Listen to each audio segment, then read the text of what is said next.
ಅವನು ಏನಾಗ್ತಾನೆ, ಅವನು ಐಗುಪ್ತ ದೇಶದ ಪ್ರಧಾನ ಮಂತ್ರಿಯಾಗಿ ದೇವರವರನ್ನು ಮಾಡ್ತಾನೆ. ಆಮೇಲೆ ಹಾಲೆಲೂಯಾ. ಸೊ ನಮ್ಮ ಏನಾದರೂ ಆಗಿ ನಮ್ಮ ಕಥೆಯನ್ನು ಬದಲಾಯಿಸುವ ದೇವರು ಆತನಾಗಿದ್ದಾನೆ. ಆಮೇಲೆ ಇವತ್ತು ನಿಮ್ಮ ಪರಿಸ್ಥಿತಿ ಏನೇ ಆಗಿರ್ಬೋದು, ನೀವು ಯಾವುದೇ ಒಂದು ಕಷ್ಟದ ಯಾವುದೇ ಒಂದು ಪರಿಸ್ಥಿತಿಯಲ್ಲಿ ಇರ್ಬೋದು, ಆದರೆ ದೇವರನ್ನು ನಂಬುವಾಗ ದೇವರು ನಮ್ಮ ಕಥೆಯನ್ನು ಬದಲಾಯಿಸುವ ದೇವರಾಗಿದ್ದಾನೆ. Hallelujah, hallelujah, hallelujah. ಆಮೇಲೆ ಆತ ನಮ್ಮನ್ನು ಸ್ಥಿರಪಡಿಸುವ ದೇವರು, ಆತ ನಮ್ಮನ್ನು ಬಲಪಡಿಸುವ ದೇವರು, ಕೆಳಗಿದ್ದ ನಮ್ಮನ್ನ ಕೈ ಎತ್ತಿ ಮೇಲಕ್ಕೆ ಎತ್ತುವ ದೇವರು ಆತನೊಬ್ಬನೇ ಆಗಿದ್ದಾನೆ. Hallelujah. God is good. God is good. And all the time. And all the time. ನಮ್ಮ ದೇವರು ಒಳ್ಳೆಯವರು. ನಮ್ಮೆಲ್ಲರ ಜೀವಿತದಲ್ಲಿ ಆತನು ಪ್ರತಿಕ್ಷಣವೂ ಆತನು ಒಳ್ಳೆಯದನ್ನೇ ಮಾಡುವ ದೇವರಾಗಿದ್ದಾನೆ. ಆಮೇಲೆ ಹಾಲೆಲೂಯಾ. ನಮಗೆಲ್ಲ ದಾವೀದನ ಬಗ್ಗೆ ಗೊತ್ತುಂಟು. ಸೊ ದಾವೀದ ಅವನು ಏನಾಗಿದ್ದ, ಅವನು ಒಂದು ಕುರಿಗಳನ್ನು ಕಾಯುವ ಒಬ್ಬ ಕುರುಬನಾಗಿದ್ದ. ನಮ್ಮ ದೇವರು ಏನು ಮಾಡ್ತಾನೆ, ನಮ್ಮನ್ನು ಭಾರವಾಗಿಟ್ಟಿದ್ದಾನ? ಅಲ್ಲ, ನಮ್ಮನ್ನು ಹೇಗಿಟ್ಟಿದ್ದಾನೆ ದೇವರು? ನಮ್ಮನ್ನು ಶಿರವಾಗಿಟ್ಟಿದ್ದಾನೆ. ನಾವು ಭಾರ ಅಲ್ಲ, ನಾವು ಶಿರವಾಗಿದ್ದೇವೆ. ನಾವು ಮೇಲನರಾಗಿರ್ತೇವೆ ಹೊರತು ಕೆಳಗನರಾಗಿರುವುದೇ ಇಲ್ಲ. ಸೊ ಕ್ರಿಸ್ತಿಯ ಜೀವಿತ ಅಂತ ಹೇಳಿದ್ರೆ ನಾವು ಕೆಳಗಿಂದ ನಾವು ಮೇಲಕ್ಕೆ ಹೋಗುದು. ಸೊ ದಾವೀದನನ್ನು ನೋಡುದಾದ್ರೆ ಅವನು ಫಸ್ಟ್ ಏನಾಗಿದ್ದ, ಇವುಗಳನ್ನು ಕಾಯುವ ಒಬ್ಬ ಕುರುಬನಾಗಿದ್ದ. ಆದರೆ ದೇವರು ಏನ್ ಮಾಡಿದ್ರು, ಅವನ ಹಂತ ಹಂತವಾಗಿ ಬ್ಲೆಸ್ ಮಾಡಿ ಮೇಲಕ್ಕೆ ಏರಿಸಿ ಅವನನ್ನು ಇಸ್ರಾಯೇಲಿನ ರಾಜನನ್ನಾಗಿ ಮಾಡಿದ್ರು. ಆಮೇಲೆ ಹಾಲೆಲೂಯಾ.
ನಾವು ಯಾವುದನ್ನು ಸೇರಬೇಕು? ದೇವರ ಸಮ್ಮುಖದಲ್ಲಿ ಪರಿಪೂರ್ಣ ಸಂತೋಷವಿದೆ, ಆತನ ಬಲಗೈಯಲ್ಲಿ ಶಾಶ್ವತವಾದ ಭಾಗ್ಯವಿದೆ ಎಂಬುದಾಗಿ. ಹಾಲೆಲೂಯ.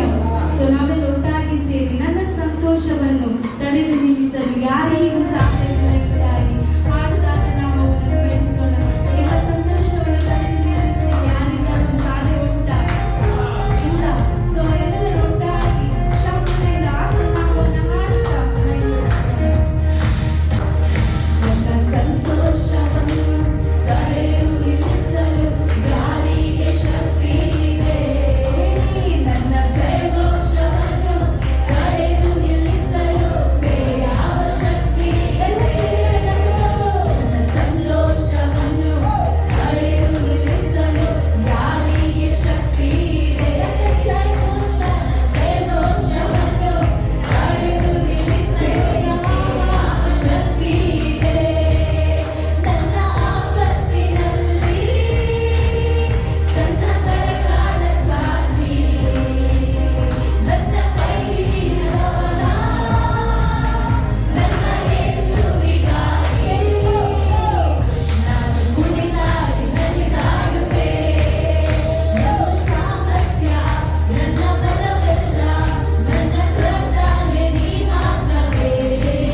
ಆಶೀರ್ವದಿಸಿ, ಅವರ ಕುಟುಂಬವನ್ನು ಹೇರಳವಾಗಿ ಆಶೀರ್ವದಿಸಿ ಸ್ವಾಮಿ.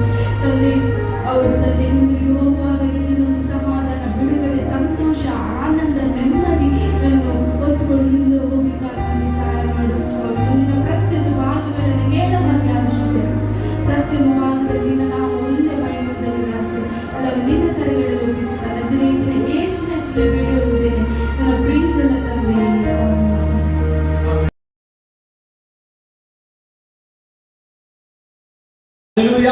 ಎಷ್ಟು ಸಂತೋಷವುಳ್ಳವರಾಗಿ ದೇವರ ವಾಕ್ಯವನ್ನು ಕೇಳಿಕ್ಕೆ ಹೋಗ್ತಾ ಇದ್ದೇವೆ. ನಿಶ್ಚಯವಾಗಿ ದೇವರು ನಮ್ಮೊಂದಿಗೆ ಮಾತನಾಡುವ ದೇವರಾಗಿದ್ದಾನೆ. ಸತ್ಯವೇದ ಪುಸ್ತಕದಲ್ಲಿ ಇಬ್ರಿಯ ಬರೆದ ಪತ್ರಿಕೆ ಅದರಲ್ಲಿ 11ನೇ ಅಧ್ಯಾಯ ಅದರಲ್ಲಿ 3ನೇ ವಾಕ್ಯವನ್ನು ಯಾರಾದರೂ ಓದ್ಬೋದು. Hebrew chapter 11 verses 3. ಲೋಕಗಳು ದೇವರ ಮಾತಿನಿಂದ ನಿರ್ಮಿತವಾದವೆಂದು ನಂಬಿಕೆಯಿಂದಲೇ ನಾವು ತಿಳಿದುಕೊಂಡು ಕಾಣಿಸುವ ಈ ಜಗತ್ತು ದೃಶ್ಯ ವಸ್ತುಗಳಿಂದ ಉಂಟಾಗಲಿಲ್ಲವೆಂದು ಗ್ರಹಿಸುತ್ತೇವೆ. ಲೋಕಗಳು ದೇವರ ಮಾತಿನಿಂದ ನಿರ್ಮಿತವಾದವೆಂದು ನಂಬಿಕೆಯಿಂದಲೇ ನಾವು ತಿಳಿದುಕೊಂಡು ಕಾಣಿಸುವ ಈ ಜಗತ್ತು ದೃಶ್ಯ ವಸ್ತುಗಳಿಂದ ಉಂಟಾಗಲಿಲ್ಲವೆಂದು ಗ್ರಹಿಸುತ್ತೇವೆ ಎಂಬುದಾಗಿ ಅಲ್ಲಿ ದೇವರ ವಾಕ್ಯದಲ್ಲಿ ನಾವು ಕಾಣುತ್ತಾ ಇದ್ದೇವೆ. ಹಲ್ಲೆಲೂಯಾ. ಹಾಗಾದ್ರೆ ಈ ಲೋಕ ಯಾವುದರಿಂದ ಉಂಟು ಮಾಡಿದ್ದು? ಲೋಕ ಯಾವುದರ ಮೂಲಕ ಉಂಟಾಯಿತು? ದೇವರ ವಾಕ್ಯದ ಮೂಲಕ. ಎಷ್ಟು ಜನ ನಂಬ್ತೀರಿ ಇವತ್ತು ದೇವರ ವಾಕ್ಯ ಇವತ್ತು ನಮ್ಮ ಜೀವಿತದಲ್ಲಿ ಅದ್ಭುತಗಳನ್ನು ಮಾಡುವಂತದ? ಹಲ್ಲೆಲೂಯಾ. ಈಗ ನಾವು ಬಹಳ ಇಂಪಾರ್ಟೆಂಟ್ ಆದ ಒಂದು ಪಾಠಕ್ಕೆ ಬಂದಿದ್ದೇವೆ. ದೇವರ ವಾಕ್ಯವನ್ನು ಕೇಳಲಿಕ್ಕೆ ಬರ್ತಾ ಇದ್ದೇವೆ. ಹಲ್ಲೆಲೂಯಾ. ದೇವರ ವಾಕ್ಯ ಏನ್ ಮಾಡ್ತದೆ ಅಂತ ಹೇಳಿದ್ರೆ ಅದು ಕ್ರಿಯೇಟ್ ಮಾಡ್ತದೆ. ಎಷ್ಟು ನಂಬ್ತೀರಿ? ಕ್ರಿಯೇಟ್ ಮಾಡ್ತದೆ, ಸೃಷ್ಟಿ ಮಾಡ್ತದೆ. ಹಲ್ಲೆಲೂಯಾ. ಇವತ್ತು ಈ ಒಂದು ಇಬ್ರಿಯ ಬರೆದ ಪತ್ರಿಕೆಯಲ್ಲಿ 11ನೇ ಅಧ್ಯಾಯದಲ್ಲಿ 3ನೇ ವಾಕ್ಯದಲ್ಲಿ ನಾವು ನೋಡುವ ಸಂಗತಿ ಏನಂತ ಹೇಳಿದ್ರೆ ಲೋಕವು ದೇವರ ಮಾತಿನಿಂದಲೇ ಉಂಟಾಯಿತು ಎಂಬುದಾಗಿ. ಹಲ್ಲೆಲೂಯಾ. ಒಂದು ಲೋಕವನ್ನು ಉಂಟು ಮಾಡಿದ ದೇವರು ನನ್ನನ್ನು ನಿನ್ನನ್ನು ಸಹ ಉಂಟು ಮಾಡಿದ್ದಾನೆ. ಇವತ್ತು ನನ್ನ ನಿನ್ನನ್ನು ಉಂಟು ಮಾಡಿದ್ರೆ ನನಗೆ ಏನ್ ಬೇಕು, ನಿಮಗೆ ಏನ್ ಬೇಕು ಅದು ಕೊಡುವ ಆತನ ಆತನೇ ಆಗಿದ್ದಾನೆ. ಹಲ್ಲೆಲೂಯಾ. ನಾನು ಬಲವಾಗಿ ನಂಬ್ತೇನೆ ಇವತ್ತು ನಿಮ್ಮ ಜೀವಿತದಲ್ಲಿ ದೇವರ ವಾಕ್ಯದ ಮೂಲಕ ಎಲ್ಲ ಕಾರ್ಯ ಮಾಡಲಿಕ್ಕೆ ಆತನು ಶಕ್ತನಾದ ದೇವರಾಗಿದ್ದಾನೆ. ಹಲ್ಲೆಲೂಯಾ. ವಾಕ್ಯದ ಮೂಲಕ ರೋಗಗಳು ಬಿಟ್ಟು ಹೋಗುತ್ತದೆ. ಅಷ್ಟೇ ನಂಬ್ತೀರಿ? ಹಲ್ಲೆಲೂಯಾ. ವಾಕ್ಯದ ಮೂಲಕ ದೆವ್ವಗಳು ಬಿಟ್ಟು ಹೋಗುತ್ತದೆ. ಅಲ್ಲಿ ವಾಕ್ಯದ ಮೂಲಕ ಅಸಾಧ್ಯವಾದ ಕಾರ್ಯಗಳನ್ನು ದೇವರು ಸಾಧ್ಯ ಮಾಡುತ್ತಾನೆ. ಅದಕ್ಕೆ ದೇವರ ವಾಕ್ಯ ಅದು ನಮ್ಮ ಜೀವಿತದಲ್ಲಿ ಸೃಷ್ಟಿ ಮಾಡುವಂತದ್ದಾಗಿದೆ. ಹಲ್ಲೆಲೂಯಾ. ನಾನು ಬಲವಾಗಿ ನಂಬ್ತೇನೆ ಇವತ್ತು ದೇವರ ವಾಕ್ಯ ನಮ್ಮ ಜೀವಿತಕ್ಕೆ ದೇವರು ಕೊಟ್ಟ ವಾಕ್ಯ ಅದು ನಮ್ಮ ಜೀವಿತದ ಆಶೀರ್ವಾದಕ್ಕೋಸ್ಕರ ಕೊಟ್ಟದಾಗಿದೆ. ಹಲ್ಲೆಲೂಯಾ. ದೇವರ ವಾಕ್ಯವನ್ನು ನಾವು 3 ರೀತಿಯ ವಿಂಗಡಿಸಬಹುದಾಗಿದೆ. ಒಂದನೇದಾಗಿ ಅದು ಯಾವುದಂತ ಹೇಳಿದ್ರೆ ಜೀಸಸ್ ಕ್ರೈಸ್ಟ್, ಅಂದ್ರೆ ಯೇಸು ಕ್ರಿಸ್ತನೇ ವಾಕ್ಯವಾಗಿದ್ದಾನೆ. ಹಲ್ಲೆಲೂಯಾ. ಲಿವಿಂಗ್ ವರ್ಡ್, ಜೀವವುಳ್ಳ ವಾಕ್ಯ. ಅಲ್ಲಿ ಗ್ರೀಕ್ ಶಬ್ದ ಲೋಗಸ್ ಎಂಬ ಪದದಿಂದ ಅದು ಬಂದಿದೆ. ವರ್ಡ್. ಹಲ್ಲೆಲೂಯಾ. ವರ್ಡ್, ದೇವರ ವಾಕ್ಯ. ಹಲ್ಲೆಲೂಯಾ. ಅದು ಯಾವುದಾಗಿದೆ? ಯೇಸು ಕ್ರಿಸ್ತನೇ ಆಗಿದ್ದಾನೆ. ವಾಕ್ಯ ಏನಾಗಿದೆ? ಒಂದು ಪರ್ಸನ್ ಆಗಿದ್ದಾನೆ. ದೇವರ ವಾಕ್ಯ ಯೇಸು ಕ್ರಿಸ್ತನೇ ಆಗಿದ್ದಾನೆ. ಎರಡನೇದಾಗಿ ನಾವು ನೋಡ್ತೇವೆ ಈ ಬೈಬಲ್ ಅಲ್ಲಿ ಇದೇನು ರಿಟನ್ ವರ್ಡ್ ಆಫ್ ಗಾಡ್, ಅಂದ್ರೆ ಲಿಖಿತವಾಗಿ ಬರೆಯಲ್ಪಟ್ಟ ಒಂದು ಪುಸ್ತಕವಾಗಿದೆ. ನಮಗೆಲ್ಲರಿಗೂ ಗೊತ್ತುಂಟು ಇದನ್ನು ಬರೆದದ್ದು ಯಾರು? ಅನೇಕ ಯೇಸುವಿನ ಶಿಷ್ಯರು ಈ ಒಂದು ಪುಸ್ತಕವನ್ನು ಬರೆದ್ರು. ಹೇಗೆ ಬರೆದ್ರು? ಪವಿತ್ರಾತ್ಮನ ಮೂಲಕ. ಪವಿತ್ರಾತ್ಮನ ಮೂಲಕ ಅವರು ಬರೆದರು. ಹಲ್ಲೆಲೂಯಾ. ಅವರು ಹೇಗೆ ಬರೆದ್ರು ಅಂತ ಹೇಳಿದ್ರೆ ದೇವರು ಹೇಳಿದ ಹಾಗೆ ಬರೆದ್ರು. ಈಗ ಚಿಕ್ಕ ಮಕ್ಕಳನ್ನು ನಾವು ನೋಡ್ತೇವೆ ಸ್ಕೂಲಲ್ಲಿ, ಹೌದಲ್ವಾ? ಅವರಿಗೆ ಮಕ್ಕಳಿಗೆ ಬರೀಲಿಕ್ಕೆ ಗೊತ್ತಿಲ್ಲ. ಆಗ ತಾಯಿ ಏನ್ ಮಾಡ್ತಾರೆ? ಮಗುವಿನ ಕೈ ಹಿಡಿದು ಏನ್ ಮಾಡ್ತಾರೆ? ಬರೆಸ್ತಾರೆ. ಹೌದಾ? ಕರೆಕ್ಟ್ ಆಗಿ ಬರೆಸ್ತಾರೆ. ಹಾಗೆ ಪರಲೋಕದ ದೇವರು ತನ್ನ ಮಕ್ಕಳ ಕೈ ಹಿಡಿದು ತನ್ನ ವಾಕ್ಯವನ್ನು ತಾನು ಮಾಡುವ ಕಾರ್ಯವನ್ನು ಪುಸ್ತಕದ ಮೂಲಕ ಬರೆದು ನಮಗೆ ಒಂದು ಕೊಟ್ಟಿದ್ದಾರೆ. ಮೂರನೇದಾಗಿ ನಾವು ನೋಡ್ತೇವೆ ಪ್ರಾಫೆಟಿಕ್ ಮೆಸೇಜ್, ಅಂದ್ರೆ ಸ್ಪೋಕನ್ ವರ್ಡ್ ಆಫ್ ಗಾಡ್ ಅಂತ, ಅಂದ್ರೆ ಮಾತನಾಡುವ ವಾಕ್ಯ. ಹಲ್ಲೆಲೂಯಾ. ಇದು ಯಾರ ಮೂಲಕ ಮಾತನಾಡ್ತಾರೆ ಅಂತ ಹೇಳಿದ್ರೆ ದೇವರು ಪ್ರವಾದಿಗಳ ಮೂಲಕ ಡೈರೆಕ್ಟ್ ಆಗಿ ಮಾತನಾಡ್ತಾನೆ. ಅಪೊಸ್ತಲರ ಮೂಲಕ ಮಾತನಾಡ್ತಾನೆ. ಸಭಾಪಾಲಕರ ಮೂಲಕ ಮಾತನಾಡ್ತಾನೆ. ಇವೆಂಜಲಿಸ್ಟ್ ಅವರ ಮೂಲಕ ಮಾತನಾಡ್ತಾನೆ. ಇವತ್ತು ನಾನು ನಂಬ್ತೇನೆ ನಿಮಗೆ ಮಾತನಾಡುವ ವಾಕ್ಯ ಅದು ದೇವರಿಂದ ಬರುವಾಗ ನಾನು ಹೇಳ್ತೇನೆ ಅದು ನಿಷ್ಫಲವಾಗುವುದೇ ಇಲ್ಲ. ಅದು ಕಾರ್ಯ ಮಾಡುವ ದೇವರ ವಾಕ್ಯವಾಗಿದೆ. ಪ್ರಿಯರೇ, ನಿಮ್ಮ ಪರಿಸ್ಥಿತಿ ಇವತ್ತು ಏನೇ ಆಗಿದ್ರು ಸಹ ಈ ವಾಕ್ಯದ ಮೂಲಕ ದೇವರು ಬದಲಾವಣೆ ಮಾಡುವವನಾಗಿದ್ದಾನೆ. ಹಲ್ಲೆಲೂಯಾ. ಕೀರ್ತನೆಗಳ ಪುಸ್ತಕ 33ನೇ ಕೀರ್ತನೆ 9ನೇ ವಾಕ್ಯ ನೀವು ಗಮನಿಸುವುದಾದ್ರೆ, ಕೀರ್ತನೆಗಳ ಪುಸ್ತಕ 33ನೇ ಕೀರ್ತನೆ 9ನೇ ವಾಕ್ಯ, ಆತನು ನುಡಿದ ಮಾತ್ರಕ್ಕೆ ಸಮಸ್ತ ಉಂಟಾಯಿತಂತೆ. ಹಲ್ಲೆಲೂಯಾ. ಆತನು ನುಡಿದ ಮಾತ್ರಕ್ಕೆ ಏನಾಯ್ತು? ಸಮಸ್ತ ಉಂಟಾಯಿತಂತೆ. ಎಷ್ಟು ಜನ ಅಂತೀರಿ? ನೀವು ವಾಕ್ಯವನ್ನು ಮಾತನಾಡುವಾಗ ಆಗದ ಕಾರ್ಯ ದೇವರು ಮಾಡ್ತಾನೆ. ಎಷ್ಟು ಜನ ನಂಬ್ತೀರಿ? ನಾನು ನಂಬ್ತೀನಿ. ಹಲ್ಲೆಲೂಯಾ. ಅದಕ್ಕೆ ನೀವು ದೇವರ ವಾಕ್ಯವನ್ನು ತಿಳಿದುಕೊಳ್ಬೇಕು. ಅಲ್ಲಿ ದೇವರ ವಾಕ್ಯ ನಮಗೊಂದು ಶಕ್ತಿಯಾಗಿದೆ. ದೇವರ ವಾಕ್ಯ ನಮ್ಮನ್ನು ಉನ್ನತಿಗೆ ನಡೆಸುವಂತದ್ದಾಗಿದೆ. ನಾನು ಹೇಳ್ತೇನೆ, ಯಾರೆಲ್ಲ ದೇವರ ವಾಕ್ಯವನ್ನು ಹಿಡ್ಕೊಂಡ್ರಲ್ಲ ಅವರ ಜೀವಿತ ಈ ಬದಲಾಯಿತು. ಅವರ ಜೀವಿತದಲ್ಲಿ ದೇವರ ಆಶೀರ್ವಾದ ಬಂತು. ಅರ್ಥ ಆಗ್ತದೆ ನಿಮಗೆ? ಆಮೇಲೆ ಹಲ್ಲೆಲೂಯಾ. ದಾವೀದನ ಸೀಕ್ರೆಟ್ ಏನು ಗೊತ್ತುಂಟಾ? ದಾವೀದ ಉನ್ನತೆ ಬರಲಿಕ್ಕೆ ಕಾರಣ ಏನು ಗೊತ್ತುಂಟಾ? ದೇವರ ವಾಕ್ಯವನ್ನು ಅವನು ಚಿಕ್ಕ ಪ್ರಾಯದಲ್ಲಿ ಹಿಡಿದುಕೊಂಡ. ಇವತ್ತು ಯವನಸ್ಥ ಮಕ್ಕಳೇ, ನೀವು ದೇವರನ್ನು ಗಟ್ಟಿಯಾಗಿ ಇಟ್ಕೊಳ್ರಿ, ದೇವರ ವಾಕ್ಯವನ್ನು ಗಟ್ಟಿ ಇಟ್ಕೊಳ್ರಿ. ಹಲ್ಲೆಲೂಯಾ. ಅವನು ದೇವರ ಹತ್ರ ಕೇಳಿಲ್ಲ, ಅರಸನಾಗಂತ ಕೇಳಿಲ್ಲ ಅವನು. ಹಲ್ಲೆಲೂಯಾ. ಅವನು ದೇವರ ವಾಕ್ಯವನ್ನು ಗಟ್ಟಿಯಾಗಿ ಇಟ್ಕೊಂಡ. ನೀನು ವಾಕ್ಯವನ್ನು ಇಟ್ಕೊಳ್ಳುವಾಗ ನಿನ್ನನ್ನು ಏನಾಗ್ಬೇಕಂತ ದೇವರ ಪ್ಲಾನ್ ಮಾಡ್ತಾನೆ. ಹಲ್ಲೆಲೂಯಾ. ದೇವರೇ ನಿನ್ನನ್ನು ಉನ್ನತಿಗೆ ನಡೆಸುವವನಾಗಿದ್ದಾನೆ. ಹಲ್ಲೆಲೂಯಾ. ಅವನಿಗೆ ಚಿಕ್ಕ ಪ್ರಾಯದಲ್ಲಿ ಒಂದು ಟ್ರೈನಿಂಗ್ ಸಿಕ್ಕಿತು. ಏನ್ ಗೊತ್ತಿಲ್ಲ? ದೇವರ ವಾಕ್ಯವನ್ನು ಓದುವುದು, ದೇವರನ್ನು ಆರಾಧನೆ ಮಾಡುವುದು. ಇವತ್ತು ನಿನಗೆ ಅದೇ ಟ್ರೈನಿಂಗ್ ಬೇಕಾಗಿದೆ, ನಿನ್ನನ್ನು ಉನ್ನತಕ್ಕೆ ಏರಿಸಲಿಕ್ಕೆ. ಹಲ್ಲೆಲೂಯಾ. Praise the lord. ಗೊಲ್ಯಾತನು ಬರುವಾಗ ಅವನಿಗೆ ಚಿಕ್ಕ ಪ್ರಾಯದಲ್ಲಿ ಟ್ರೈನಿಂಗ್ ಸಿಕ್ಕಿದ್ರಿಂದ ಗೊಲ್ಯಾತ ಅವನಿಗೆ ದೊಡ್ಡದಾಗಿ ಕಾಣಲಿಲ್ಲ. ಎಷ್ಟು ಜನ ಈ ಸಮಸ್ಯೆ ನನಗೆ ದೊಡ್ಡದಾಗಿ ಕಾಣುವುದಿಲ್ಲ? ದೇವರನ್ನು ಟ್ರೈನಿಂಗ್ ಮಾಡಿದ್ದಾನೆ. ವಾಕ್ಯದ ಮೂಲಕ ದೇವರನ್ನು ಟ್ರೈನಿಂಗ್ ಮಾಡಿದ್ದಾನೆ. ಯಾವ ಪರಿಸ್ಥಿತಿಯಿಂದ ಸಹ ಇವತ್ತು ದೇವರು ನಿಮ್ಮನ್ನು ಹೊರಗೆ ತರ್ತಾ ಇದ್ದಾನೆ. ಸತ್ಯವೇದ ನುಡಿದ ಮಾತ್ರಕ್ಕೆ ಸಮಸ್ತ ಉಂಟಾಯಿತಂತೆ.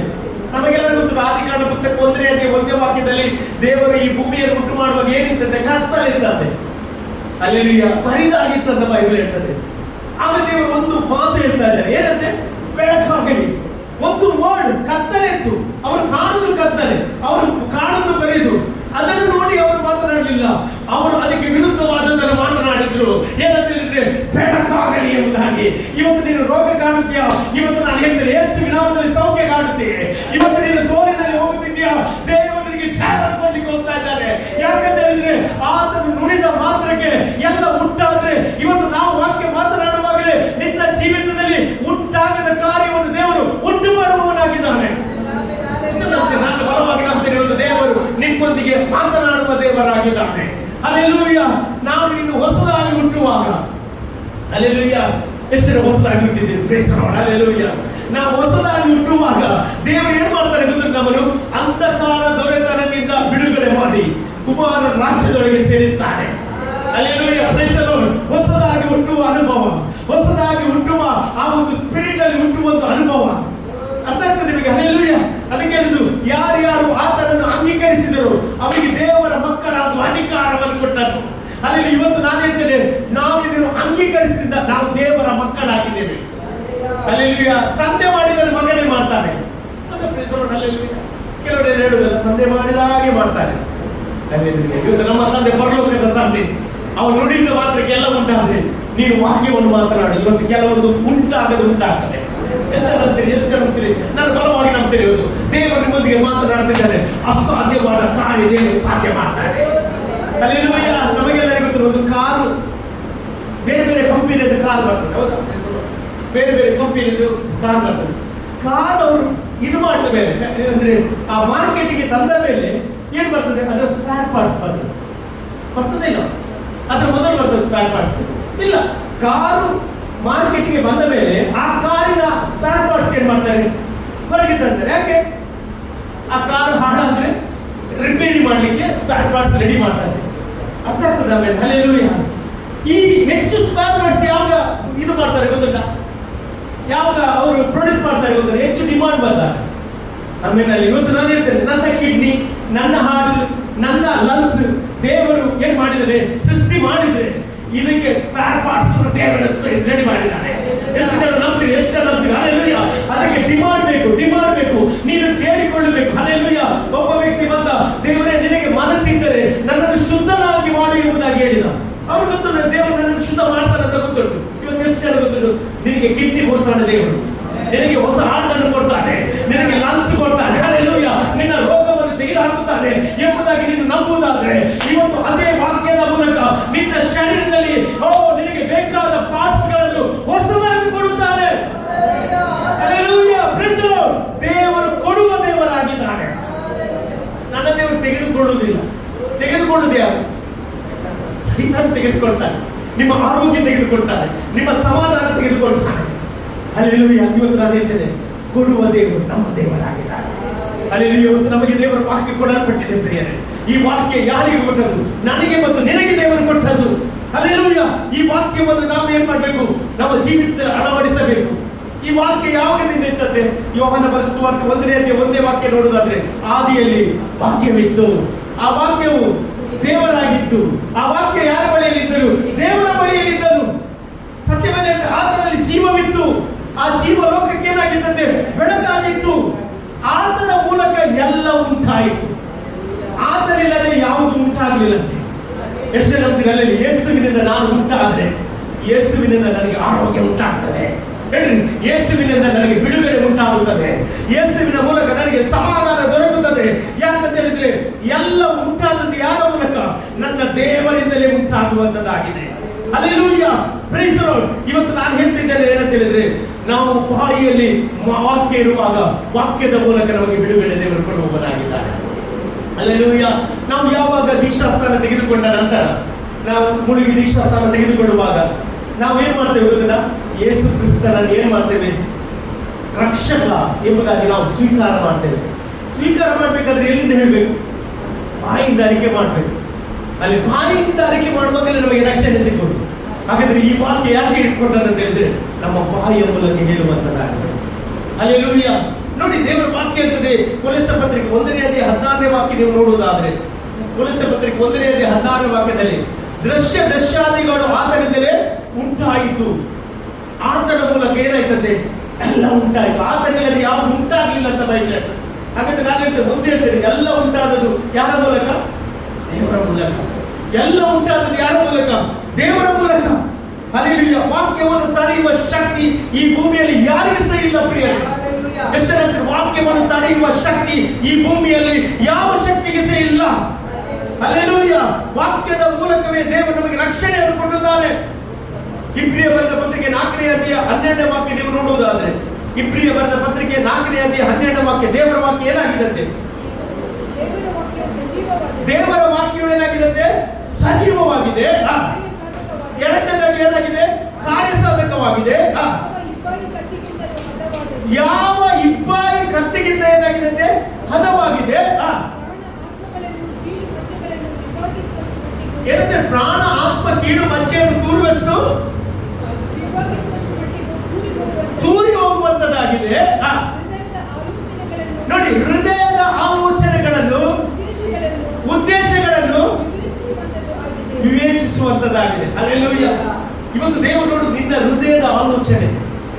ಹಲ್ಲೆಲೂಯಾ. ನಿನಗೆ ಸೌಖ್ಯವಾಗಲಿಕ್ಕೆ ಮನಸ್ಸುಂಟಾ? ನಿನಗೆ ಸೌಖ್ಯ ದೇವರು ಕೊಡುತ್ತಾರೆ. ಎಷ್ಟು ಜನ ಹೇಳ್ತೇನೆ, ನಾನು ಸೌಖ್ಯವಾಗ್ತೇನೆ? ಹೇಳಿ ಇವತ್ತು, ನಾನು ಸೌಖ್ಯವಾಗ್ತೇನೆ. ಹಲ್ಲೆಲೂಯಾ. ಆತನ ವಾಸನೆಯಿಂದ ನಾನು ಗುಣವಾಗಿದ್ದೇನೆ. ಅಲ್ಲಿ ನಿನ್ನ ಬಾಯಲ್ಲಿ ಹೇಳಿದ ಪ್ರಕಾರ ನಿನ್ನ ಜೀವಿತ ನಡೆಯುತ್ತದೆ. ಹಲ್ಲೆಲೂಯಾ. ಹೃದಯವನ್ನು ಶೋಧಿಸುವ ದೇವರಿದ್ದಾನೆ. ಹೃದಯದ ಆಲೋಚನೆಯನ್ನು ಬಲ್ಲ ದೇವರಾಗಿದ್ದಾನೆ. ಕೆಲವರ ಜೀವಿತದಲ್ಲಿ ಯಾಕೆ ಅದ್ಭುತ ಆಗುದಿಲ್ಲ ಅಂತ ನಾವು ನಂಬುವುದಿಲ್ಲ. ಹಲ್ಲೆಲೂಯಾ.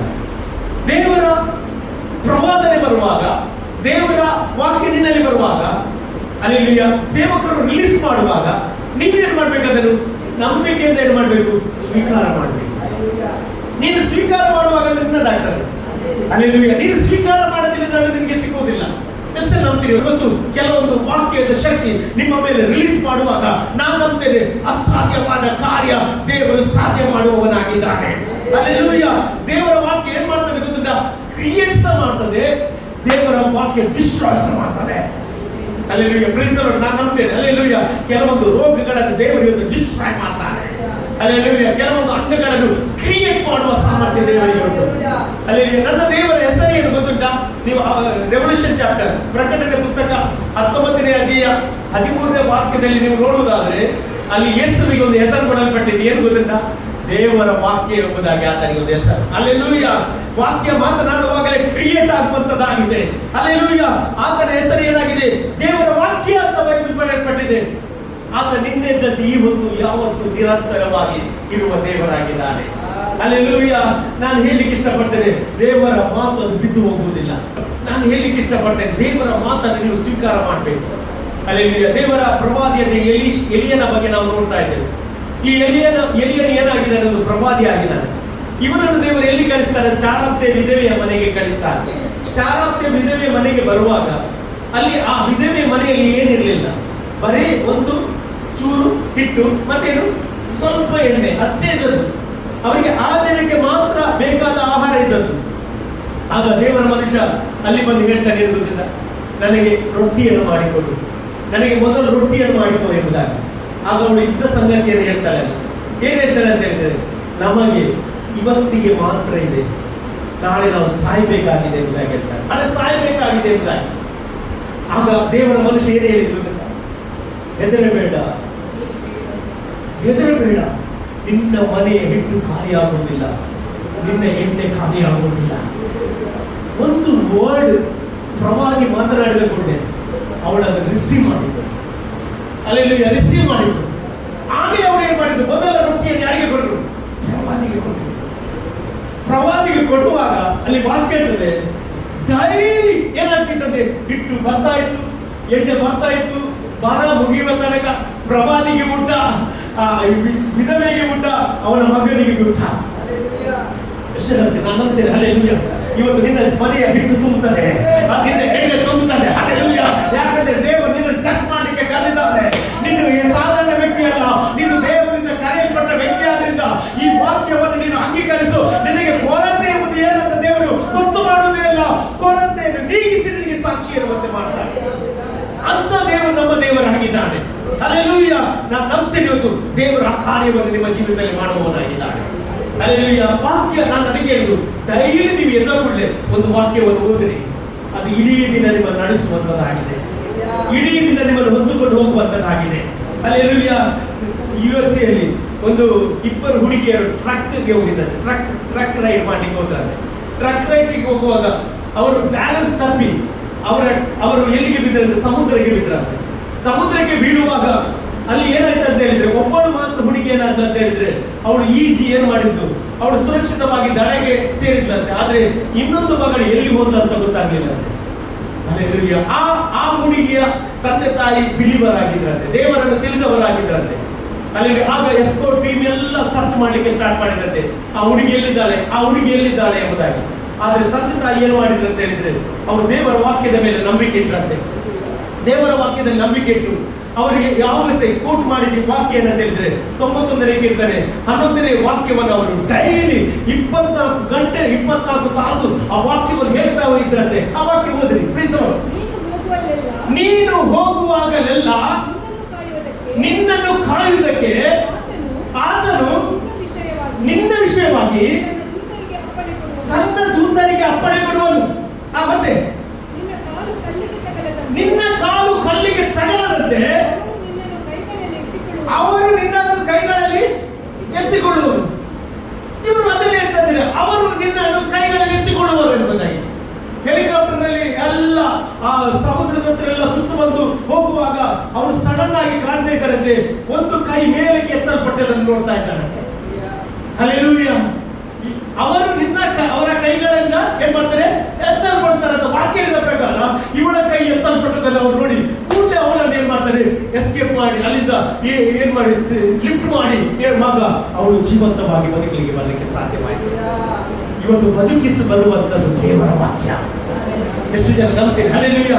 ಅದಕ್ಕೆ ಹೇಳುದು ದೇವರ ವಾಕ್ಯವು ಸಜೀವವಾದದ್ದು, ಕಾರ್ಯಸಾಧಕವಾದದ್ದು. ನಾನು ಹೇಳ್ತೇನೆ, ಈ ವಾಕ್ಯ ಸತ್ತವರನ್ನು ಎಬ್ಬಿಸಬಹುದು. ಎಷ್ಟು ಜನ ನಂಬ್ತೀರಿ? ಹಲ್ಲೆಲೂಯಾ. ಸತ್ತವರನ್ನು ಎಬ್ಬಿಸುವ ಸಾಮರ್ಥ್ಯ ಈ ವಾಕ್ಯ ಕೊಡ್ತು. ಇವತ್ತು ನಾನು ಬಲವಾಗಿ ನಂಬ್ತೇನೆ, ಈ ವಾಕ್ಯವನ್ನು ನೀನು ಓದಬೇಕು ಡೈಲಿ. ಹಲ್ಲೆಲೂಯಾ. ಸೈತಾನ ವಾಕ್ಯ ಓದಲಿಕ್ಕೆ ಬಿಡುವುದಿಲ್ಲ, ಬೇರೆಲ್ಲ ಬಿಡ್ತಾನೆ. ಹಲ್ಲೆಲೂಯಾ. ಅನೇಕರು ಚರ್ಚೆಗೆ ಬರ್ತಾರೆ, ಆದ್ರೆ ವಾಕ್ಯ ಓದ್ತಾ ಇಲ್ಲ. ವಾಕ್ಯ ಓದೋದ್ರಿಂದ ಅವರಿಗೆ ಯಾವ ಪ್ರಯೋಜನ ಇಲ್ಲ. ನಾನು ಹೇಳ್ತೇನೆ, ನಿನ್ನ ವಾಕ್ಯವು ಕಾಲಿಗೆ ದೀಪವು ದಾರಿಗೆ ಬೆಳಕಾಗಿರುತ್ತೆ. ಯಾಕೆ ಅಂತಾರೆ, ನಿನ್ನನ್ನು ನಡೆಸುವುದೇ ದೇವರ ವಾಕ್ಯ. ನಾನು ಹೇಳ್ತೇನೆ, ಇವತ್ತು ನೀನು ವಾಕ್ಯವನ್ನು ಕೇಳಲಿಕ್ಕೆ ಬಂದಿರುವಾಗ ಇವತ್ತು ಪರಲೋಕ ಸಂತೋಷ ಪಡ್ತದೆ. ಆ ವಾಕ್ಯದ ಮೂಲಕ ದೇವರು ನಿನ್ನ ಜೀವಿತದಲ್ಲಿ ಅದ್ಭುತ ಮಾಡ್ತಾನೆ. ಮನುಷ್ಯನು ರೊಟ್ಟಿಯಿಂದ ಮಾತ್ರದಲ್ಲಿ ಬದುಕುವುದಿಲ್ಲ, ದೇವರ ಬಾಯಿಂದ ಹೊರಟ ಪ್ರತಿಯೊಂದು ಮಾತಿನಿಂದ ಬದುಕುತ್ತಾನೆ ಅಂತ. ಹಾಗಾದ್ರೆ ಇವತ್ತು ಯಾವುದರ ಮೂಲಕ ನೀವು ಬದುಕುತ್ತೀರಿ ಗೊತ್ತಿಲ್ಲ? ದೇವರ ವಾಕ್ಯ ಇದರಿಂದ ಬದುಕುತ್ತಾ ಇದ್ದೀರಿ. ಹಲ್ಲೆಲೂಯಾ. ನಾನು ಹೇಳ್ತೀನಿ, ಈ ವಾಕ್ಯವನ್ನು ಸುಟ್ಟರು ಕೆಲವರು, ಈ ವಾಕ್ಯ ಪ್ರೀಚ್ ಮಾಡಬಾರ್ದಂತ ಬ್ಯಾನ್ ಆಗಿದ್ರು. ಆದ್ರೆ ಇವತ್ತು ತನಕ ಈ ವಾಕ್ಯವನ್ನು ನಿಲ್ಲಿಸಲಿಕ್ಕೆ ಯಾರಿಗೆ ಆಗಲಿಲ್ಲ. ಯಾಕೆ ಗೊತ್ತಿಲ್ಲ? ಈ ವಾಕ್ಯ ಪರಲೋಕದಲ್ಲಿ ಶಾಶ್ವತವಾಗಿ ಸ್ಥಾಪಿಸಲ್ಪಟ್ಟ ವಾಕ್ಯವಾಗಿದೆ. ಹಲ್ಲೆಲೂಯಾ. ಈ ವಾಕ್ಯ ಇವತ್ತು ನನ್ನನ್ನು ನಡೆಸುವಂತದ್ದಾಗಿದೆ. ಈ ವಾಕ್ಯ ನನ್ನನ್ನು ಉನ್ನತಕ್ಕೆ ನಡೆಸುವಂತದ್ದಾಗಿದೆ. ಹಲ್ಲೆಲೂಯಾ. ಹಾಗಾಗಿ ಇವತ್ತು ಆತನು ನುಡಿದ ಮಾತ್ರಕ್ಕೆ ಎಲ್ಲ ಉಂಟು ಮಾಡಿದ ಪ್ರಕಾರ ಇವತ್ತು ನಾನೇನು ಮಾತನಾಡಬೇಕು, ವಾಕ್ಯ ಹಿಡಿದು ಪ್ರಾರ್ಥನೆ ಮಾಡಬೇಕು. ವಾಕ್ಯ ಹಿಡಿದು ಮಾತನಾಡುವಾಗ ಅದ್ಭುತ ದೇವರು ಮಾಡ್ತಾರೆ. ಹಲ್ಲೆಲೂಯಾ. ನಾವು ನೋಡ್ತೇವೆ ಎಫೆಸ ಬರೆದ ಪತ್ರಿಕೆ 5ನೇ ಅಧ್ಯಾಯದಲ್ಲಿ ನೀವು ನೋಡುವ 5ನೇ ಅಧ್ಯಾಯ 1ನೇ ವಾಕ್ಯ. ದೇವರಿಗೆ ಪ್ರಿಯರಾದ ಮಕ್ಕಳಿಗೆ ತಕ್ಕಂತೆ ಆತನನ್ನು ಏನ್ ಮಾಡ್ಬೇಕಂತೆ? ಅನುಸರಿಸಿ. ಅನುಸರಿಸಿ ಅಂದ್ರೆ ಏನದ್ರ ಅರ್ಥ? ಆತನು ಹೇಳಿದಾಗೆ ಮಾಡ್ಬೇಕಂತ. ಯಾರು ಹೇಳಿದಾಗೆ? ಯೇಸು ಮಾಡಿದಾಗೆ ನಾವು ಮಾಡ್ಬೇಕಂತ. ಯೇಸು ಏನು ಮಾಡಿದ? ಕತ್ತಲಿರುವಾಗ ಏನು ಮಾತಾಡಿದ? ನೀವು ಇವತ್ತು ಏನು ರೋಗ ಇದ್ರೆ ಏನು ಮಾತಾಡ್ಬೇಕು? ಸೌಖ್ಯವಾಗಿದೆ ಎಂಬುದಾಗಿ ಮಾತಾಡಬೇಕು. ಹಲ್ಲೆಲೂಯಾ. ನೀವು ನುಡಿದ ಹಾಗೆ ಆಗ್ತದೆ. ಹಲ್ಲೆಲೂಯಾ. ನೀವು ದೇವರ ಪ್ರಭಾವವಾಗಿದ್ದೀರಿ, ದೇವರ ಪ್ರಕಾಶವಾಗಿದ್ದೀರಿ. ಇವತ್ತು ನಾನು ಕೆಲವೊಂದು ಕಾಗದ ಕಾರ್ಯ ವಾಕ್ಯದ ಮೂಲಕ ದೇವರು ಮಾಡಲಿಕ್ಕೆ ಹೋಗ್ತಾ ಇದ್ದಾರೆ. ವಾಕ್ಯ ಸೃಷ್ಟಿ ಮಾಡುವಂತದ್ದಾಗಿದೆ. ಆಮೇಲೆ ಹಲ್ಲೆಲೂಯಾ. ಎರಡನೇದಾಗಿ ವಾಕ್ಯ ಏನಾಗಿದೆ ಅಂತ ಹೇಳಿದ್ರೆ ಅದು ನೀರಿಗೆ ಸಮಾನವಾಗಿದೆ. ಹಲ್ಲೆಲೂಯಾ. ಎಫೆಸ ಬರೆದ ಪತ್ರಿಕೆಯಲ್ಲಿ ನಾವು ನೋಡ್ತೇವೆ ಅದನ್ನು 5ನೇ ಅಧ್ಯಾಯ 26ನೇ ವಾಕ್ಯ.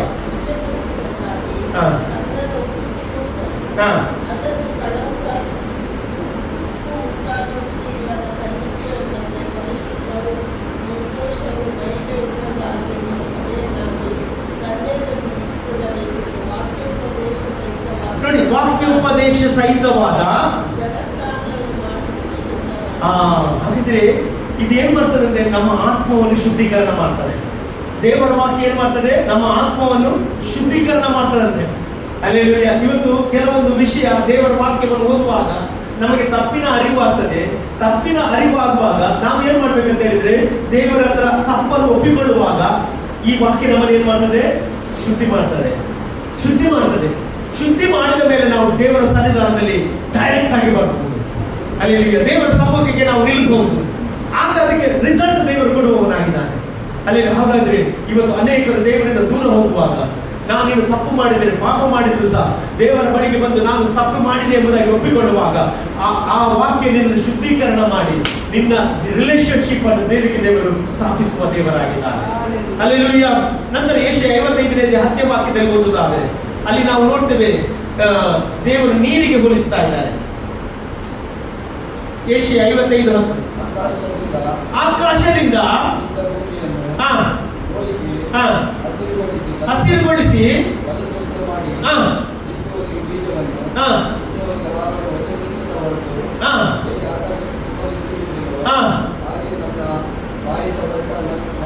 ನನ್ನ ಬಾಯಿಂದ ಹೊರಟ ಮಾತು ನಿಮ್ಮ ಇಷ್ಟಾರ್ಥವನ್ನು ನೆರವೇರಿಸಿ ನನ್ನ ಕಡೆಗೆ ವ್ಯರ್ಥವಾಗಿ ಹೋಗುವುದಿಲ್ಲ. ನೋಡಿ, ಈ ಮಳೆ ಏನ್ ಮಾಡ್ತದೆ ಗೊತ್ತುಂಟ? ಮಳೆ ಮತ್ತು ಹಿಮ ಏನ್ ಮಾಡ್ತದೆ ಗೊತ್ತುಂಟ? ನೆಲದ ಮೇಲೆ ಬಿದ್ದಾಗ ಏನಾಗ್ತದೆ? ನೀರು ಹರಿಲಿಕ್ಕೆ ಸ್ಟಾರ್ಟ್ ಆಗ್ತದೆ. ನೀರು ಹರಿಯುವಾಗ ಬೀಜ ಏನಾಗ್ತದೆ? ಮೊಳಕೆ ಬರ್ತದೆ. ಅದೇ ರೀತಿ ದೇವರ ವಾಕ್ಯ ಏನ್ ಮಾಡ್ತದೆ ಗೊತ್ತುಂಟ? ದೇವರ ಬಾಯಿಂದ ಹೊರಟ ಮಾತು ಏನ ಮಾಡ್ತದೆ ಗೊತ್ತುಂಟ? ನಿನ್ನ ಇಷ್ಟಾರ್ಥವನ್ನು ನೆರವೇರಿಸ್ತಾರೆ. ಎಷ್ಟು ಜನ ನಂಬ್ತೀರಿ? ನಾನು ನಂಬ್ತೇನೆ. ಹಲ್ಲೆಲೂಯಾ. ಕೆಲವೊಂದು ಇಷ್ಟ ಇದುವರೆಗೆ ನಿನ್ನ ಜೀವಿತ ನಡೆಯದಿದ್ರೆ ಯೇಸುವಿನ ನಾಮದಲ್ಲಿ ನಾನು ಪ್ರವಾದಿಸುತ್ತಿದ್ದೇನೆ, ನಿನ್ನ ಇಷ್ಟಾರ್ಥವನ್ನು ದೇವರು ನೆರವೇರಿಸ್ತಾನೆ. ಆತನ ಸಂಕಲ್ಪವನ್ನು ಸಫಲಪಡಿಸುವ ದೇವರು ನಮ್ಮ ದೇವರಾಗಿದ್ದಾನೆ. ಹಲ್ಲೆಲೂಯಾ. ಹಾಗಾದ್ರೆ ಒಂದು ಸತ್ಯ ಅಂತ ಹೇಳಿದ್ರೆ ಈ ದೇವರ ವಾಕ್ಯ ನಮ್ಮ ಜೀವಿತದಲ್ಲಿ ಅದ್ಭುತಗಳನ್ನು ಮಾಡುವುದು ಮಾತ್ರವಲ್ಲ, ಈ ವಾಕ್ಯ ನಮ್ಮನ್ನು ಶುದ್ಧೀಕರಣ ಮಾಡ್ತಾ ಉಂಟು. ಹಲ್ಲೆಲೂಯಾ. ಶುದ್ಧೀಕರಣ ಮಾಡುವುದು ದೇವರ ವಾಕ್ಯವಾಗಿದೆ. ಒಂದು ಸರ್ತಿ ಯೇಸು ಸ್ವಾಮಿ ಶಿಲುಬೆಗೆ ಮರಣಕ್ಕೆ ಹೋಗುವಾಗ ನಾವು ನೋಡ್ತೇವೆ, ಯೇಸು ಸ್ವಾಮಿ ಶಿಷ್ಯರ ಹತ್ರ ಹೇಳ್ತಾರೆ, ನಾನು ತಂದೆಯ ಬಳಿಗೆ ಹೋಗುವ ಸಮಯ ಬಂದಿದೆ ಅಂತ ಹೇಳಿ ಶಿಷ್ಯರ ಕಾಲುಗಳನ್ನು ತೊಳಿಲಿಕ್ಕೆ ಬರ್ತಾರೆ.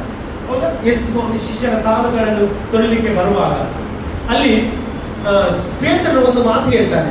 ಏನ್ ಹೇಳ್ತಾನೆ? ಯೋಹಾನ ಬರೆದ ಸುವಾರ್ತೆ 13ನೇ ಅಧ್ಯಾಯ 6ನೇ ವಾಕ್ಯ.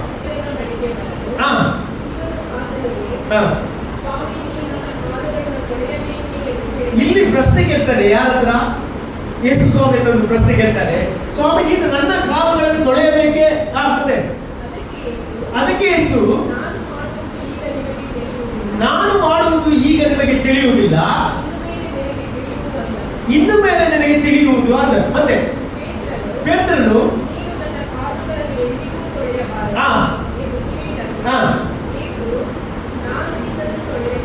ನಾನು ನಿನ್ನನ್ನು ತೊಳೆಯದಿದ್ರೆ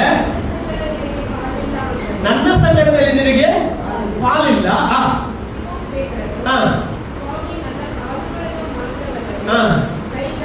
ಹಾ, ತಲೆಯನ್ನು ಸಹ ತೊಳೆಯಬೇಕು ಅಂದ. ಇವನೇನ್ ಮಾಡಿದೆ? ಎಕ್ಸ್ಟ್ರಾ ತಿಳಿಸಿದ, ನನ್ನ ತಲೆಯನ್ನು ತೊಳಿಬೇಕು, ನನ್ನ ಕೈಗಳನ್ನು ತೊಳಿಬೇಕು ಅಂತ ಹೇಳುವ ಯೇಸು ಏನ್ ಹೇಳಿದ ನೋಡಿ, ಸುಂದರವಾದ ವಾಕ್ಯ ಬರ್ತದೆ. ಯೇಸು ಅವನಿಗೆ ಸ್ನಾನ ಮಾಡಿಸಿಕೊಂಡವನ ಕಾಲುಗಳನ್ನು ತೊಳೆಯುವುದು. ಏನಂತೆ? ಸ್ನಾನ ಮಾಡಿಸಿಕೊಂಡವನ ಕಾಲುಗಳನ್ನು ತೊಳಿಸ್ತಾನೆ. ಅಂದ್ರೆ ಅದರ ಅರ್ಥ ಏನು ಗೊತ್ತೇನ? ನಾನು ನೀನು ದೀಕ್ಷಾಸ್ಥಾನ ಪಡೆದುಕೊಂಡ ಹಾಗೆ ಆಗಿದ್ದೀಯ. ಅಲ್ಲೆಲ್ಲೂಯ್ಯ. ದೀಕ್ಷಾಸ್ಥಾನ ತೆಗೆದುಕೊಂಡ ನಂತರ ನಮ್ಮ ಕಾಲುಗಳನ್ನು ಮಾತ್ರ ತೊಳೆಯಬೇಕು. ಅಂದ್ರೆ ನಮ್ಮನ್ನು ರಾಂಗ್ ಡೈರೆಕ್ಷನ್ಗೆ ಕೊಂಡೋಗುದು ಯಾವುದು? ಕಾಲು. ಕಾಲು ನಮ್ಮನ್ನು ರಾಂಗ್ ಡೈರೆಕ್ಷನ್ ಕೊಡೋದು. ಕೆಟ್ಟದಕ್ಕೆ ಹೋಗುವಂತೆ ಮಾಡುದು ಯಾವುದು? ಕಾಲು. ಕೆಟ್ಟವರ ಸಂಗಡ ನಿಲ್ಲುವಂತೆ ಮಾಡುದು ಯಾವುದು? ಕಾಲು. ಈ ಕಾಲು ತೊಳೆಯಬೇಕಂತೆ. ಹಲ್ಲೆಲೂಯ್ಯ. ಅವನ ಹತ್ರ ಅದಕ್ಕೆ ಹೇಳುದು, ಹಲ್ಲೆಲೂಯ್ಯ. ಅವನ ಹತ್ರ ನನ್ನ ತಲೆ ಅಲ್ಲಿ ಇಲ್ಲ, ಅದು ಅಗತ್ಯ ಇಲ್ಲ, ನಿನ್ನ ಕಾಲು ತೊಳೆಯಬೇಕು. ಅದಕ್ಕೆ ದೇವರು, ನಿನ್ನ ವಾಕ್ಯವು ನನ್ನ ಕಾಲಿಗೆ ದೀಪವಾಗಿದೆ, ದಾರಿಗೆ ಬೆಳಕಾಗಿದೆ ಅಂತ ಹೇಳುದು. ಅಲ್ಲಿ ಇವತ್ತು ಎಷ್ಟು ಜನ ಹೇಳ್ತೀರಿ, ನನ್ನ ಕಾಲು ಇವತ್ತು ದೇವರು ತೊಳೆದಿದ್ದೇನೆ. ರಕ್ತದ ಮೂಲಕ ತೊಳೆದಿದ್ದಾನೆ. ಅಲ್ಲಿ ನೀರಿನ ಮೂಲಕ ಮಾತ್ರವಲ್ಲ, ರಕ್ತದ ಮೂಲಕ ದೇವರು ನಮ್ಮನ್ನು ತೊಳೆದಿದ್ದಾನೆ. ನಾವು ಯೋಗ್ಯತೆ ಇಲ್ಲದವರು, ಆದರೆ ನಮ್ಮನ್ನು ದೇವರು ಶುದ್ಧರನ್ನಾಗಿ ಮಾಡಿದ್ದಾನೆ. ಈ ಶುದ್ಧತೆ ಬರಬೇಕಾದ್ರೆ ನಾವು ದೇವರ ಕಡೆಗೆ ತಿರುಗಬೇಕು. ದೇವರ ಕಡೆಗೆ ಯಾರು ತಿರುಗ್ತಾನೆ ಅವರನ್ನು ಮಾತ್ರ ದೇವರು ಶುದ್ಧ ಮಾಡ್ತಾನೆ. ಅಲ್ಲಿ ಇವತ್ತು ನೀವು ಶುದ್ಧರಾಗಿದ್ದೀರಿ, ವಾಕ್ಯದ ದೆಸೆಯಿಂದ ನೀವು ಶುದ್ಧರಾಗಿದ್ದೀರಿ. ಅಲ್ಲಿ ನೀವು ದೇವರ ವಾಕ್ಯದಲ್ಲಿ 2 ತಿಮೋಥಿ 3ನೇ ಅಧ್ಯಾಯ 15ನೇ ವಾಕ್ಯದಲ್ಲಿ ನಾವು ನೋಡ್ತೇವೆ ಈ ವಾಕ್ಯ ಏನ್ ಮಾಡ್ತದೆ. ಕೊನೆಯದಾಗಿ ನಿಲ್ಲಿಸ್ತೇವೆ. 2 ತಿಮೋಥಿ 3:15. ಆ ಗ್ರಂಥಗಳು ಯೇಸು ಕ್ರಿಸ್ತನಲ್ಲಿರುವ ನೋಡಿ ನಂಬಿಕೆಯ ಮೂಲಕ ರಕ್ಷಣೆ ಹೊಂದಿಸುವ ಜ್ಞಾನವನ್ನು ಕೊಡುವುದಕ್ಕೆ ಶಕ್ತವಾಗಿದೆ. ಹಾಗಾದ್ರೆ ಇದು ಏನ್ ಮಾಡ್ತದೆ? ರಕ್ಷಣೆಯನ್ನು ಕೊಡುವ ಜ್ಞಾನಕ್ಕೆ. ಇವತ್ತು ನೀವು ಈ ವಾಕ್ಯದ ಮೂಲಕ ರಕ್ಷಣೆ ಬಂದದ್ದು. ಇವತ್ತು ಅನೇಕರಿಗೆ ಈ ಜ್ಞಾನ ಬರಲಿಲ್ಲ. ಯಾಕೆ? ಅವರು ದೇವರ ವಾಕ್ಯ ಓದ್ತಾ ಇಲ್ಲ. ನಂತರ ವಾಕ್ಯ ಓದ್ರಿ. ಈ ಗ್ರಂಥ ಏನ್ ಮಾಡ್ತದೆ? ಉಪದೇಶಕ್ಕೂ ಖಂಡನೆಗೂ ತಿದ್ದುಪಾಟಿಗೂ ನೀತಿ ಶಿಕ್ಷೆಗೂ ಉಪಯುಕ್ತವಾಗಿದೆ. ಈ ವಾಕ್ಯ ಏನ್ ಮಾಡ್ತದೆ ಗೊತ್ತುಂಟ? ನಿಮ್ಮನ್ನು ಖಂಡಿಸ್ತದೆ, ನಿಮ್ಮನ್ನು ಎಚ್ಚರಿಸ್ತದೆ, ನಿಮ್ಮನ್ನು ಕರೆಕ್ಟ್ ಆದ ಮಾರ್ಗದಲ್ಲಿ ನಡೆಸ್ತದೆ. ಅಲ್ಲಿ ಇವತ್ತು ಖಂಡಿಸುವಾಗ ಬೇಸರಗೊಳ್ಳಬಾರದು. ಅಲ್ಲಿ ಕೆಲವರು ಖಂಡಿಸುವಾಗ ಏನಾಗ್ತದೆ? ಬೇಸರ ಮಾಡ್ತಾರೆ, ದೂರ ಹೋಗ್ತಾರೆ. ಕರ್ತನಿಂದ ದೂರ ಹೋಗ್ಬೇಡ್ರಿ. ಈ ವಾಕ್ಯ ನಿಮ್ಮನ್ನು ಎಚ್ಚರಿಸ್ತದೆ, ನಿಮ್ಮನ್ನು ಕಟ್ಟುತ್ತದೆ, ನಿಮ್ಮನ್ನು ಉನ್ನತಿಗೆ ನಡೆಸುವಂತದ್ದಾಗಿದೆ. ಇವತ್ತು ಹೇಳ್ರಿ, ವಾಕ್ಯ ಬಿಟ್ಟು ನಾನು ದೂರಕ್ಕೆ ಹೋಗುವುದಿಲ್ಲ. ಹಲ್ಲೆಲೂಯಾ. ಯೆಹೋಶುವನಿಗೆ ಹೇಳ್ತಾರೆ, ಈ ವಾಕ್ಯ ಬಿಟ್ಟು ನೀನು ಎಡಕ್ಕೆ ಬಲಕ್ಕೆ ತಿರುಗಬೇಡ. ನೀನು ಎಲ್ಲಿ ಹೋಗ್ತಿ ಅಲ್ಲಿ ಏನಾಗ್ತಿ? ಸಕ್ಸಸ್ ಆಗ್ತಿ ಎಂಬುದಾಗಿ. ಇವತ್ತು ನಾನು ಹೇಳ್ತೇನೆ, ನಿಮ್ಮ ಸಕ್ಸಸ್ ಈ ದೇವರ ವಾಕ್ಯವಾಗಿದೆ. ಅಲ್ಲಿ ಇವತ್ತು ನಾನು ಹೇಳ್ತೇನೆ, ನಿಮ್ಮ ಪರಿಸ್ಥಿತಿಗಳನ್ನು ದೇವರು ಬದಲಾಯಿಸ್ತಾನೆ. ನಿಮ್ಮ ಜೀವಿತದಲ್ಲಿ ದೇವರು ಅಸಾಧ್ಯವಾದ ಕಾರ್ಯವನ್ನು ದೇವರು ಸಾಧ್ಯ ಮಾಡ್ತಾನೆ. ಹಲ್ಲೆಲೂಯಾ. ನಾನು ಬಲವಾಗಿ ನಂಬ್ತೇನೆ, ಇವತ್ತು ಯಾವುದೇ ಕಷ್ಟದಲ್ಲಿ ಹೋಗ್ತಿದ್ರಾ, ಯಾವುದೇ ಹೋರಾಟದಲ್ಲಿ ಹೋಗ್ತಿದ್ರಾ, ದೇವರ ವಾಕ್ಯವನ್ನು ಇವತ್ತು ಮಾತನಾಡ್ರಿ. ನನ್ನ ಪರಿಸ್ಥಿತಿಗಳು ಬದಲಾಗ್ತದೆ. ಹೇಳ್ರಿ, ನನ್ನ ಪರಿಸ್ಥಿತಿಗಳು ಬದಲಾಗ್ತದೆ. ನಾನು ಆರೋಗ್ಯವನ್ನು ಇವತ್ತು ಹೊಂದುತ್ತಾ ಇದ್ದೇನೆ. ನನ್ನ ಸಿಚುವೇಶನ್ ಬದಲಾಗ್ತದೆ ಎಂಬುದಾಗಿ ಎಷ್ಟು ಜನ ಹೇಳಿಕೆ ಇಷ್ಟಪಡ್ತಿದ್ರಿ? ನಾವೆಲ್ಲ ದೇವರ ಸಮ್ಮುಖದಲ್ಲಿ ಎದ್ದು ನಿಲ್ಲುವ ಎಷ್ಟು ಜನ ಈ ವಾಕ್ಯಕ್ಕೋಸ್ಕರ ದೇವರಿಗೆ ಸ್ತೋತ್ರ ಹೇಳ್ತಾ ಇದ್ರಿ? ದೇವರ ಆಜ್ಞೆ ಇಲ್ಲದೆ ನಿನ್ನ ಜೀವಿತದಲ್ಲಿ ಏನು ನಡೆಯುವುದಿಲ್ಲ. ಆತನೇ ನಿನ್ನನ್ನು ಸ್ಥಿರಪಡಿಸುವ ದೇವರಾಗಿದ್ದಾನೆ. ಆತನೇ ನಿನ್ನನ್ನು ಬಲಪಡಿಸುವ ದೇವರಾಗಿದ್ದಾನೆ. ನಿನ್ನ ಕಥೆಗಳನ್ನು ಬದಲಾಯಿಸುವ ದೇವರವರಾಗಿದ್ದಾನೆ. ನಾನು ಹೇಳ್ತೇನೆ, ದೇವರ ವಾಕ್ಯ ಮಾತ್ರ ಕಥೆಯನ್ನು ಬದಲಾಯಿಸಲಿಕ್ಕೆ ಸಾಧ್ಯ. ಹಲ್ಲೆಲೂಯಾ. ಇವತ್ತು ನಿನ್ನ ಜೀವಿತದಲ್ಲಿ ಆ ವಾಕ್ಯ ಇದೆ, ನಿನ್ನ ಮನೆಯಲ್ಲಿ ಇದೆ, ನಿನ್ನ ಹೃದಯದಲ್ಲಿ ಇದೆ. ಇವತ್ತು ದೇವರ ವಾಕ್ಯ ಹೇಳ್ತಾರೆ, ಅದರ ಮನೆಯಲ್ಲಿ ಹೋಗುವಾಗಲೂ, ಮಲಗುವಾಗಲೂ, ಕೆಲಸ ಮಾಡುವಾಗಲೂ ಆ ವಾಕ್ಯವನ್ನು ಮಾತನಾಡಿ ಎಂಬುದಾಗಿ ದೇವರ ವಾಕ್ಯ ಹೇಳ್ತದೆ. ಇವತ್ತು ನೀವು ಮಾತನಾಡ್ತೀರಾ? ದೇವರೇ, ನನ್ನನ್ನು ಶಿರವಾಗಿಟ್ಟಿದ್ದಿ, ಬಾಲವಾಗಿ ಅಲ್ಲ. ದೇವರೇ, ಇವತ್ತು ನನ್ನನ್ನು ಮೇಲದಾಗಿಟ್ಟಿದ್ದಿ, ನನ್ನನ್ನು ಕೆಳಗಿನ ವಾಕ್ಯ ಅಲ್ಲ. ನನ್ನ ಪರಿಸ್ಥಿತಿ ಬದಲು ಮಾಡೋದಕ್ಕೆ ನಿಮಗೆ ಸ್ತೋತ್ರ. ವಿಮಲ ವರ್ಷದರ ಬಲಸ್ಯ. Thank you lord. ಇವತ್ತು ಯಾರಾದರೂ ಇಲ್ಲಿ ಅಸ್ಥಿರ ಪರಿಸ್ಥಿತಿಯಲ್ಲಿದ್ದರೆ ದೇವರ ವಾಕ್ಯವನ್ನು ಸ್ಥಿರವಾಗಿ ಮಾಡುವಂತದ್ದಾಗಿದೆ. ಬರಿದಾದ ಭೂಮಿಯನ್ನು ಫಲವತ್ತಾದ ಭೂಮಿಯನ್ನಾಗಿ ಮಾಡಿದ್ದು ದೇವರ ವಾಕ್ಯ. ಇವತ್ತು ನಿನ್ನ ಜೀವಿತವನ್ನು ಕಟ್ಟುವುದೇ ದೇವರ ವಾಕ್ಯವಾಗಿದೆ. ಸ್ಥಿರಪಡಿಸುವಾಗಲೇ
ನಿನ್ನ ವಾಕ್ಯವನ್ನು ಎತ್ತಿ ನಾನು ಪ್ರಮಾಣಿಸುತ್ತಿದ್ದೇನೆ ಕರ್ತನೇ.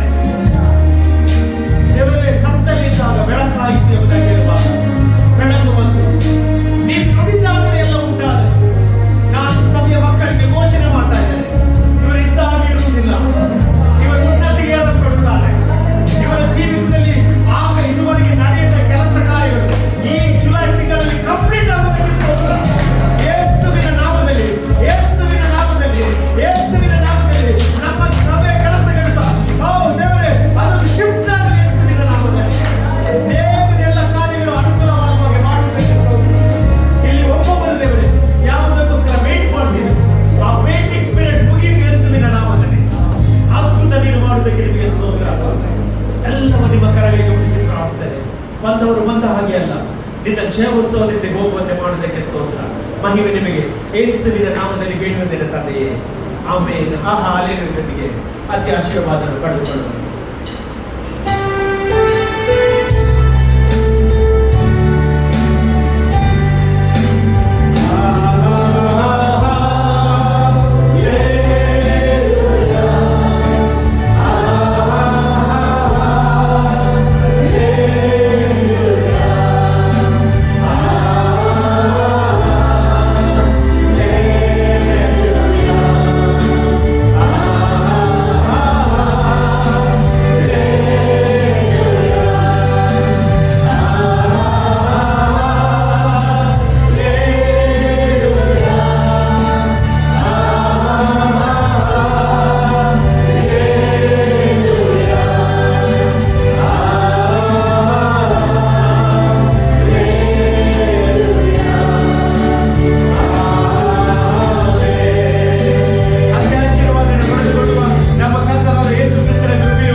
ದೇವರ